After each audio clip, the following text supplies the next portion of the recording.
Hey, Mark Alexander here, back with part two of Perfect Movies. Let's get right to it. Perfect movie, Casablanca. Humphrey Bogart, Ingrid Bergman, and Claude Rains. If you haven't seen this, I'm going to go into something, and this is for writers especially. It's something called the Hollywood formula. Casablanca stumbled into that Hollywood formula, and now it plays out in a lot of great movies. It has to do with the protagonist, the antagonist, and the relationship character. It tends to be that kind of structure. So the antagonist is the hero of the story, or the most important person of the story, who wants something. The antagonist is the person who prevents the protagonist from getting what they want or puts obstacles in their way. The relationship character is the person that accompanies the protagonist on their journey. Often they've been through this journey before, so they have some wise things to say.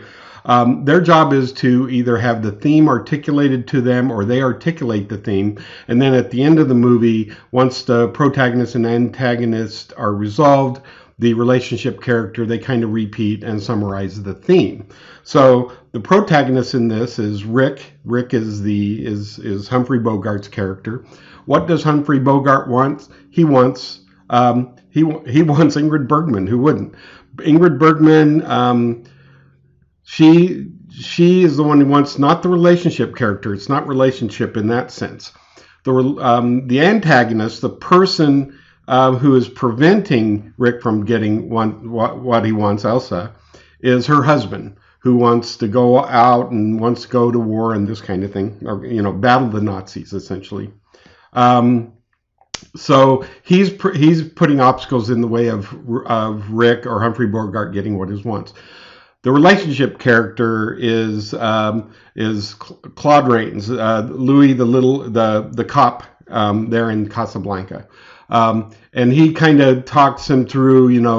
He's the one who tells Rick, "Hey, Rick, Rick says I don't stick my neck out for anyone," and Louis is the one that says, "Well, you're a patriot," and in a sense that's the theme. So what happens at the end? Turns out Rick is a patriot. He lets her go to do the bigger thing, and Claude Rains again says, emphasizes, "I see you are a patriot," and then at the end, this is the beginning of a beautiful friendship.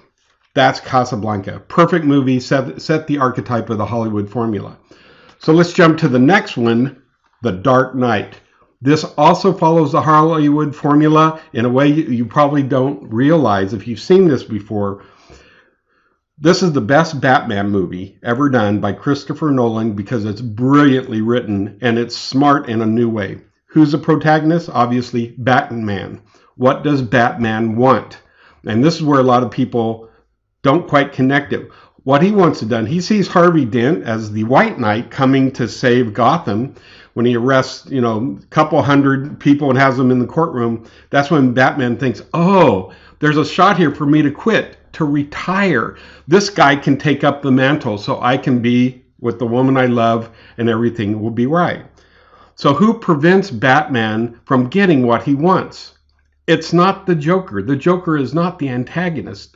The person keeping Batman from getting what he wants is Harvey Dent, because Harvey Dent fails to live up to what Batman wants him to be. Time and again, he makes the weaker decision, and he fails as a result, and he ends up becoming Two-Face. Okay? Who's the relationship character? That's the Joker. The Joker is the one who says, hey, you're like me, you're not like them. And at the very end, it comes around, he says, see, you are like me. And that's when Batman realizes he has to be the scapegoat. He has to take on the karma, you might say, of Gotham, because he wants Harvey Dent's memory not to be sullied, so he takes it on. He's the scapegoat. He's the one that takes on being the Dark Knight, the bad person, so that the city has this ideal and can go on. Perfect movie, executed brilliantly, very smart.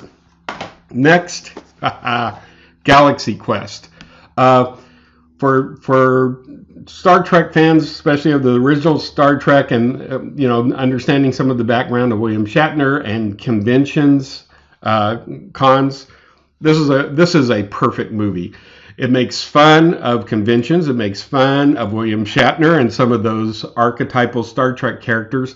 At the same time, it's genuinely funny, and then it actually goes on an adventure that turns out to be powerful and moving. So they're play acting, and then they end up not having to play act. They have to be these characters. They have to be heroic, and they pull it off perfectly. A great movie. Sorry about that. If you haven't seen this in a while, you may want to check it out. This one you've probably seen, The Shawshank Redemption. Didn't do well in the theaters, but man, after that, it just, everybody started getting on with it. A lot of people were surprised to find out this is from a Stephen King story, just like Stand By Me. Some of the great little movies of Stephen King's have nothing to do with horror. They're all character studies, and this is what makes him such a powerful writer. Classic, absolute classic. Another one, Steve Martin, LA Story.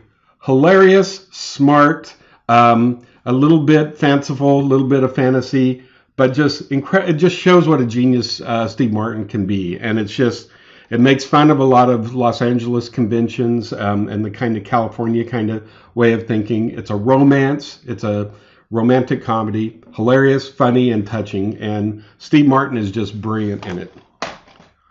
One of my favorites, The Neverending Story, the original one. Michael Ende wrote this novel. He's a German writer called The Neverending Story that had basically 3 parts, and this is of the first part. And it's just a celebration of the imagination of books and how we create our lives. This is beautiful because the first part of the story is about this young boy, Bastian, discovering his imagination and realizing what it is and able to step up and be the hero with his imagination. Now, they tried to make the next 2 parts in another movie, which failed. The novel is great, though, The Neverending Story, especially if you can get the version with 2 colored text so that you know when you're in the real world versus in the story. Because Bastian starts off learning imagination. In the second part, he begins to wield it as power, and he starts doing some bad things. But he begins to suffer. And in the third part, he suffers into truth and suffers into love, and he begins to exercise imagination with love. Brilliant book. This fully captures the first part. Brilliant. A foreign film, my favorite Chinese film, Red Cliff. Absolute epic, done by John Woo. You want the 5-hour version, not the 2-hour theatrical release. You want this full 5-hour version. It's amazing. It's amazing. It's about war back in the Three Kingdoms era, before 1000 AD. There are moments of absolute exquisite beauty in here. Something even that harkens back to some spiritual elements that are utterly surprising. Beautifully shot. Beautiful story, great characters, worth, doing it in 2 parts if you don't want to go with the full 5 hours, but if you just set aside the time and immerse yourself in it, you will be transformed. This is a brilliant, perfect movie. Finally, I like almost all the Marvel movies, and I mostly do not like the DC Comics movies, the Batman and Superman, except for Christopher Nolan. But they did the one perfect comic movie, Wonder Woman. Absolutely perfect. My wife and I went and saw this on opening day. It was artistically beautiful. They let the director, this woman was able, who was with Wonder Woman from childhood, absolutely got it. And for some weird reason, the producers allowed her to create her vision and stick to it. Excellently done, powerful, artistically beautiful. There are scenes that are just iconic. We ended up seeing it 3 times in 4 days, taking friends to it. And every time I watched it, I remember it took the next level. And it's like I was marveling at the exquisite beauty of it. A great and perfect movie. Okay, that's part 2. Part 3 will be coming up soon. And that's all for now. And below you can get links to some of these movies and subscribe or like or let people know about it. That's all, folks. Take care.